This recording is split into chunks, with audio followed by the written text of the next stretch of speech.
पाकिस्तान की नदियों में एक समय एक अनोखी और शांत प्रजाति तैरती थी, इंडस रिवर डॉल्फिन। ये दुनिया की कुछ सबसे दुर्लभ डॉल्फिन में से एक है। देख नहीं सकती, लेकिन अपनी दिशा सिर्फ आवाज से पहचान लेती है।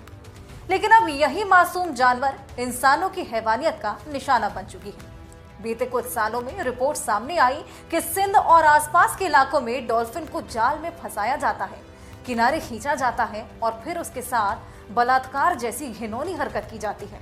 जी हाँ, सही सुना आपने। कुछ मामलों में तो 4 से 5 लोग एक साथ मिलकर डॉल्फिन के साथ ये दरिंदगी करते हैं, घंटों तक। वो जानवर जो कुछ देख नहीं सकता, अपनी जान तक नहीं बचा सकता, बस दर्द में तड़पता रहता है। रेप के बाद कभी कभी उन्हें कुल्हाड़ियों से काट दिया जाता है, कई बार बिना किसी वजह के, सिर्फ इसलिए कि मछुआरों को गुस्सा आ गया, वो उनको अपने जाल में फंस गई। ये तमाम दरिंदगी जैसी हरकतों को अंजाम देते हैं। कुछ लोगों का मानना है कि डॉल्फिन का तेल सेक्स पावर बढ़ाता है या उससे किसी बीमारी का इलाज होता है। अंधविश्वास, जाहिल सोच और इंसान की बेरहमी मिलकर इस जानवर के लिए नरक जैसी दुनिया बना चुकी है। और ऐसा नहीं कि ये बातें इंटरनेट या अखबारों तक सीमित हैं। रेस्क्यू करने वाली टीमें भी कई बार जब तक पहुंचती हैं तब तक जानवर जिंदा नहीं होता। इन सब का नतीजा ये हुआ कि डॉल्फिन की आबादी अब कम हो गई है। 1970 के दशक में जब गिनती शुरू हुई तो सिर्फ 132 बची थी। 2019 से 20 तक ये संख्या बढ़कर लगभग 1800 तक पहुंची। लेकिन हर साल इन पर होने वाली हिंसा फिर इस मेहनत को बेकार कर रही। अब बात करते हैं उन लोगों की जो इन्हें बचाने की तमाम कोशिशें कर रहे हैं, कवायदे कर रहे हैं।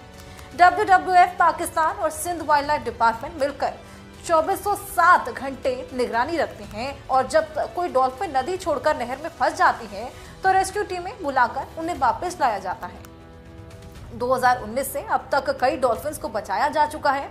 कुछ को सैटेलाइट ट्रैकिंग डिवाइस से टैग किया जाता है ताकि ये पता लगा जा सके कि वो किन इलाकों में घूमती हैं या कहाँ खतरा है। मछुआरों को भी ट्रेनिंग दी जा रही है ताकि वो हिंसा करने की जगह हेल्पलाइन पर कॉल करें। और ऐसा भी हो रहा है कि कई मछुआरे अब इन्हें दुश्मन नहीं, साथी मानते हैं।